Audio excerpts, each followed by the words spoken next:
Bonjour à tous et bienvenue dans la Société des Jeux. Mon nom est Rodolphe, mais entre amis, appelez-moi Lutin. Voyons ce qu'il se passe du côté des sociofinancements. C'est parti. In the frigid runic isles of the North Sea, the Vikings reign supreme. These determined explorers navigate the icy fjords, build fertile settlements upon rocky crags, and fight for the glory of their clans with blood and steel. Tiny Epic est-il encore besoin de présenter le format qui se décline encore une fois sur Kickstarter? Alors où s'arrêteront-ils? Comme dit Martin, jamais. Et c'est vrai, il y a tellement de types de jeux que l'on peut décliner en version Tiny, et j'attends de pouvoir tester le Tiny Epic Dungeon pour ma part. Ce coup-ci, dans une ambiance viking, on a un jeu de stratégie pour 1 à 4 joueurs pour des parties de 30 à 60 minutes.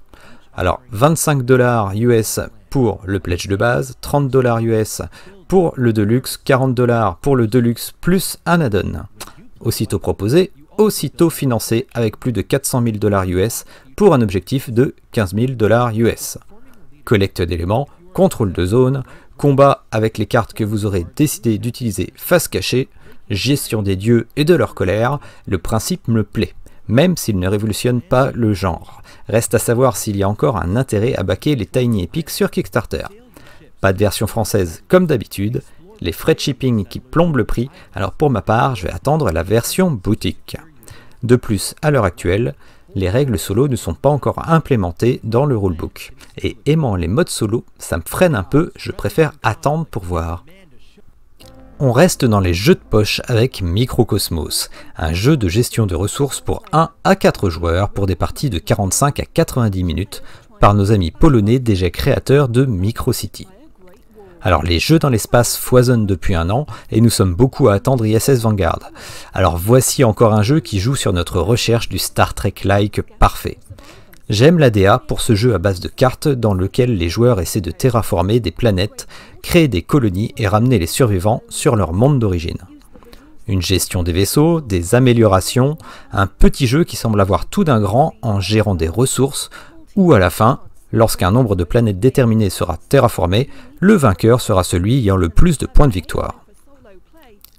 Un mode de jeu solo avec un deck automa, un mode solo en campagne dans un add-on, reste le prix de 22 €, 30 pour le jeu avec extension. Encore une fois, le shipping augmente bien le prix du jeu pour 12 € vers le Canada et 10 € en France. Mais la VAT est inclus. Si vous le désirez, la version Print and Play est disponible pour 5 $ US. Objectif de 15 000 $ US, il est d'ores et déjà financé avec une version française qui sera disponible en PDF.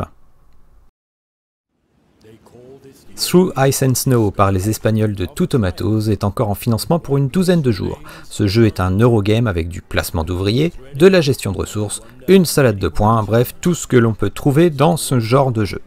De 1 à 4 joueurs pour des parties de 45 à 90 minutes, il y a une version française pour un jeu de base à 53 $ US, 79 pour la version avec extension ou 99 pour le all-in avec du cosmétique.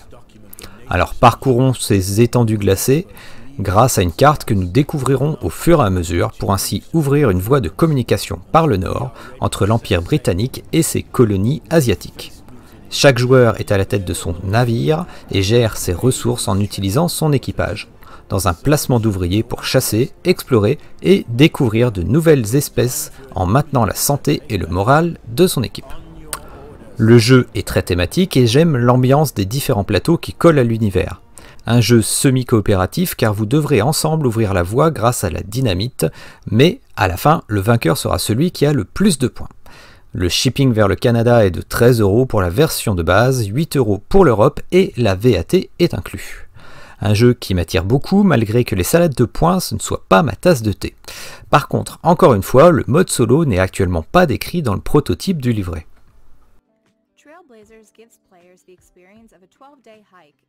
Ah, un jeu qui a de suite attiré mon attention de par sa DA, Trailblazer. En effet, certaines illustrations viennent de l'illustrateur d'Everdale et on retrouve ce petit côté beau, nature, ambiance zen. Pour 1 à 4 joueurs et des parties de 30 à 120 minutes, pour un prix de 59 $ US et pour un financement de 20 000 $ US très vite atteint. Gestion de la météo, un placement d'ouvriers sur la piste de chaque randonneur, une collecte d'éléments et de ressources, une découverte de la faune et de la flore.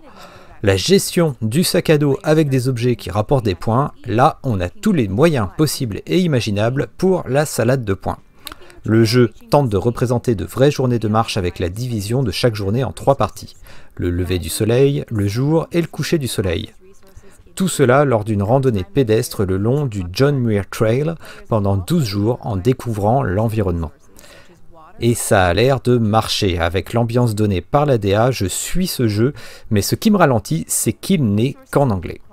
Un deck automa simulant un guide de randonnée et KS exclu. Et j'ai demandé la précision, car dans le livret, le solo est under construction, pour changer. Alors ce solo exclu KS, est-il un mode de solo supplémentaire, ou est-il celui qui est prévu dans la version de base, qui est estampillé 1 à 4 joueurs? Dans le doute, je vous invite à attendre des précisions si vous désirez le jeu pour le solo. Encore quelques jours pour un flip and write dans le Far West avec Flip Town, un jeu de stratégie basé sur un jeu de poker pour simuler un monde ouvert, des tableaux effaçables et des découvertes dans l'Ouest sauvage.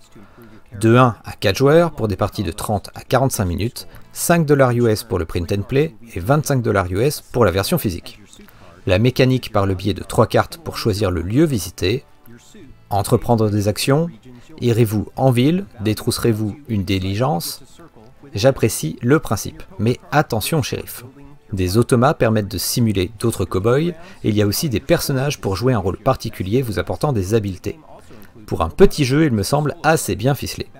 La DA est simple, mais suffit amplement en étant clair, c'est attirant, en physique ou en print and play. La version française sera localisée par Bad Boot Games. C'est la réunion de Boom Boom Games et de Bad Test Games.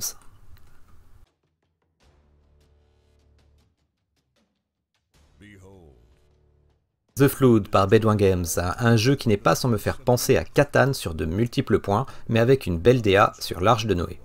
Un projet qui avait 25 000 $ US d'objectifs, financé avec plus de 140 000 $ US et plus de 1300 contributeurs. Pour un jeu de base à 55 $ US, 85 pour la version de luxe et 149 pour le all-in, pour ce style de jeu ça commence à faire cher. Alors le jeu est de 2 à 4 joueurs pour 30 à 120 minutes. Il existe un module 5-6 joueurs dans le all-in ou en option. La VF sera disponible en digital. Alors construisez l'Arche de Noé avant la montée des eaux, de la ressource, du mouvement, de la construction, du trading. Je vous le dis, ça me fait vraiment penser à un Catan évolué.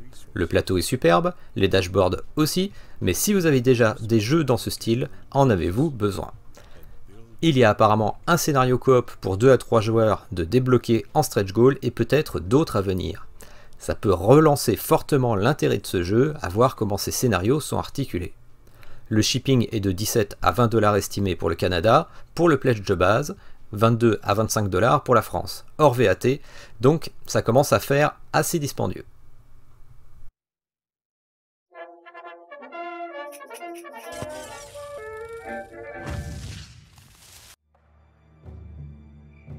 Résiste, un jeu solo sur GameFound inspiré de la résistance espagnole face à Franco. Un jeu solo pour 20 à 40 minutes. Avec un financement à 12 000 € rapidement atteint, ce jeu est à 20 € pour un shipping de 11 € vers le Canada. C'est un jeu de gestion de deck utilisant des résistants sous couverture ou à découvert. Ils sont plus puissants s'ils montrent leur rôle de résistant au grand jour, mais dans ce cas, on les perd.